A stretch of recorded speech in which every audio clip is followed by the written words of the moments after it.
त्या ठिकाणी एकनाथ खडसेंनी राष्ट्रवादीची ताकद नसल्याचं सांगितलंय मुक्ताईनगर शहरामध्ये.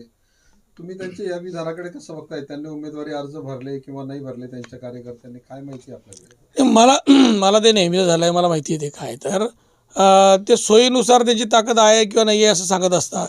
कधी सांगता लोकसभेमध्ये माझ्यामुळे रक्षाताई निवडून आल्या, कधी सांगता आता माझी ताकद नाही. सोयीनुसार त्यांच्या ते पक्षाच्या पद्धतीमध्ये ते नीती लावत असतात. आता लोकसभेमध्ये त्यांनी राष्ट्रवादीने सरळ सरळ राष्ट्रवादीच्या मुक्ताईनगरच्या राष्ट्रवादीने सरळ सरळ रक्षाताईंना मदत केलेली आहे. विधानसभेमध्ये कोणी राष्ट्रवादीला मदत केली सगळ्यांना माहिती आहे, ते काही सांगण्याची आवश्यकता नाही आहे. म्हणजे यांनी त्यांना मदत केली. आता याची उतराई भरून बहुतेक नगरपालिकेमध्ये यांनी सांगितलं माझी ताकद कमी आहे आणि पूर्ण सपोर्ट रक्षाताईंना केलेला दिसतो आहे. आता हे तर वृत्तपत्रही मांडायला लागले. आता आज एका दैनिकामध्ये वाचलं मी, त्याच्यात त्यांनी मांडायला लागलं आहे. लोकांना सगळ्या गोष्टी माहिती आहे. आपल्या कुटुंबात दोघं पक्ष ठेवायचे, दोघं पक्षाचा उपयोग कसा घ्यायचा आणि फक्त आपल्या लोकांना कशी मदत होईल हा प्रयत्न करायचा. पक्ष वेठीस धरायचे ही त्यांची रणनीती आहे. पण याच्यामध्ये मला खऱ्या अर्थाने आश्चर्य हे वाटतं की जळगाव जिल्ह्यातला एकही निष्ठावंत राष्ट्रवादीचा शरद पवार साहेबांच्या गटाचा त्यांनी एकाने एक शब्द बोलला नाही, चकार शब्द बोलला नाही की मुक्ताईनगरमध्ये त्यांची ताकद नाही आहे. अरे विधानसभेत जर बघितलं आपण तर माझ्यासाठी मी 850 मताने पिछाडीवर या शहरामध्ये होतो. 850 पावणे 900 मताच्या पिछाडीवर होतो. विधानसभेमध्ये राष्ट्रवादीला चांगले मतं ह्या शहरामध्ये पडले होते.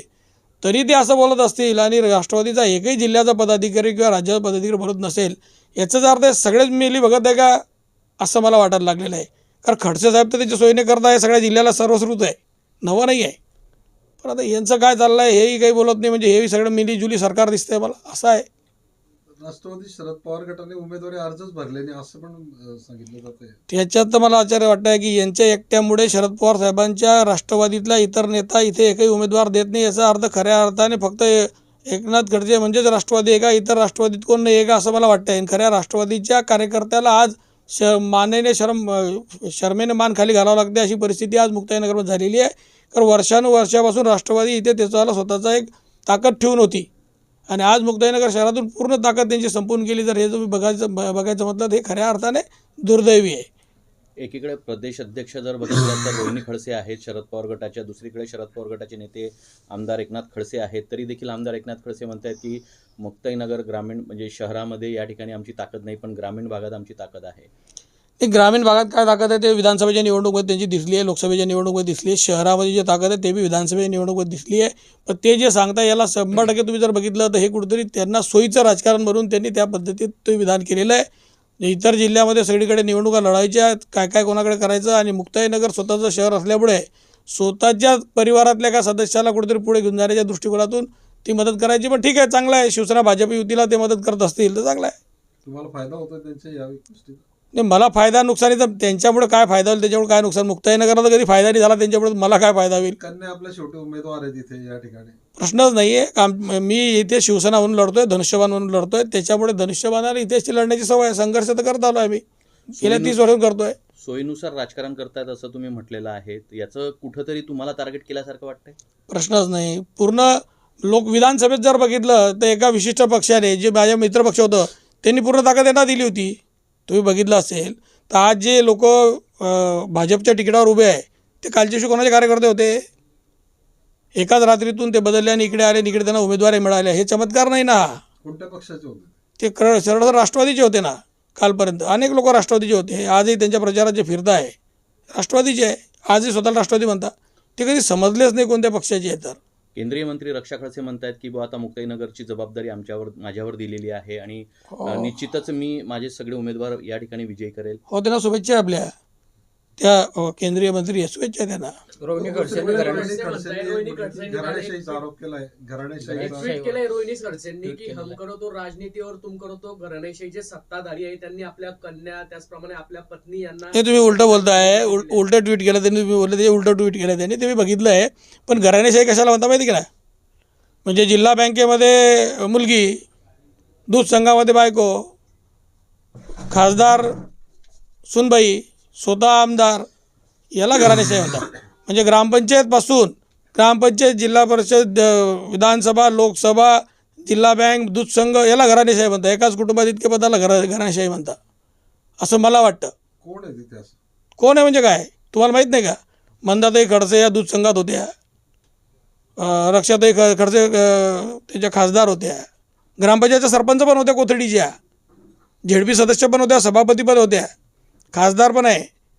त्याच्यानंतर हे स्वतः आमदार होते, मुलगी आमदारकीची उमेदवार होती, प्रदेशाध्यक्ष झाली, जिल्हा बँकेची चेअरमन झाली. ह्याला घराण्याशाही म्हणता. जे कुटुंब सगळं पूर्ण कुटुंबाशिवाय दुसरं काही दिसत नाही. अरे इव्हन जिल्हा नियोजन मंडळाचे बी सदस्यत्व झाल्या होत्या, जे कार्यकर्त्याला दिलं जातं जिल्हा नियोजन मंडळ, त्याही सदस्यत्व झाले होते. ते काय हम करो से घराण्याशाही न लोक करो से राजनीती असं नाही आहे. कुठेतरी ह्या ज्या सगळ्या गोष्टी आहे हे यांना बोलण्याचा काही अधिकार नाही मला असं वाटतं. संजना ती उमेदवार म्हणून बघायला मिळते, तिच्या उमेदवारीकडे बघतायत कार्यकर्ते. म्हणजे अनेक ठिकाणी अशा पण चर्चा आहेत की बाबा राजकारण्यांच्या घरातलेच मुलं पुढे का. आता परिस्थिती अशी आहे की इथे खऱ्या अर्थाने आमच्याच पक्षाचे 100% उमेदवार आले असते, पण यांनी दोघं एकत्र केलं आणि विशिष्ट पद्धती टार्गेट करण्याची आणि खालच्या पातळीवर जाऊन प्रचार करण्याची जी सवय आहे ही तुम्ही आपण बघितलेली आहे. रात्रीतून राष्ट्रवादीचे सगळे उमेदवार क्यूट झाले म्हटल्यावर दोघं एकत्र झाल्यावर मला नाईलाजाने माझी मुलगी उतरावं लागली. आणि हा विषय करण्याच्या मागचा उद्देशच तसा होता. मला वरतून पण तसे संकेत आले की बघा तुम्ही आता करताना थोडंसं काळजीपूर्वक करा. तुमच्या मुलीला उतरवण्याची इच्छा नव्हती तुमची? 100% नव्हती, 100% नव्हती. आणि येणाऱ्या काळात तुमच्या लक्षात येईल ते. पण ही निवडणूक ज्यांनी कोणी प्रतिष्ठेची केली, ज्यांनी वेळेवर आम्ही तडजोड करायला तयार होतो, युतीची चर्चा चालू होती, त्या चर्चा थांबवून लगेच स्वतंत्र निवडणूक लढण्याची घोषणा केली, ही जर आमच्यासाठी पण आश्चर्यचकित होती. कारण मी विधानसभा मतदारसंघ मुक्ताईनगरमध्ये दोघं मत म्हणजे नगरपालिका सावदा, नगरपालिका मुक्ताईनगरमध्ये युती करण्याची माझी पूर्ण इच्छा होती. आणि आजही खरं भाजप असतं तर मी निवडणूक लढली नसती. हे खरं भाजप नाही आहे असं मला वाटतं. म्हणजे खडसेंच्या निर्णयानंतर आपल्याला खरं तर हा पवित्रा घ्यावा लागला. हो, यस यस. ज्या पद्धतीने आता उमेदवारी अर्ज दाखल करण्याच्या एक दिवसा अगोदर एकनाथ खडसेंनी खरं तर माघारीची भूमिका जाहीर केली. कार्यकर्ते खरं तर जे राष्ट्रवादीचे होते ते लक्ष लावून होते उमेदवारीबाबत. पण ही भूमिका जी आहे खडसेंची ही राजकीय ट्विस्ट करणारी मानली जाते. यामागचं काही वेगळं राजकारण आपल्याला वाटतं? नाही, यामागचं राजकारण फक्त मी सांगितल्याप्रमाणे जे आहे ना, कुटुंबामध्ये ताकद मिळावी, कुटुंबामध्ये शक्ती द्यावी आणि आपल्याकडून जी होऊ शकत नाही ते आता सत्तेच्या माध्यमातून करून घ्यायचं, भाजपच्या माध्यमातून करून घ्यायची, ही त्यांची रणनीती आहे, दुसरं काय नाही. पण पक्षाचं ज्या अर्थी ते मोठे नेते मानले जातात राष्ट्रवादी, पक्ष समूळ पक्ष राष्ट्रवादी संपवण्याच्या दृष्टिकोनातून हा प्रयत्न आहे. आता भाजप आणि शिवसेनेमध्येच या ठिकाणी संघर्ष बघायला मिळणार आहे. तो मैत्रीपूर्ण संघर्ष असेल, कारण आमचं वरतून ठरलेलं आहे जिथे कुठे जमणार नाही तिथे त्या पद्धतीमध्ये मैत्रीपूर्ण लढती केल्या जातील असं आमचं वरतून ठरलेलं आहे. ते मैत्रीपूर्ण संघर्ष आहे, त्याच्यामध्ये काही अशी एकेरी चर्चा करणार ते पण नाही आणि आम्ही पण नाही.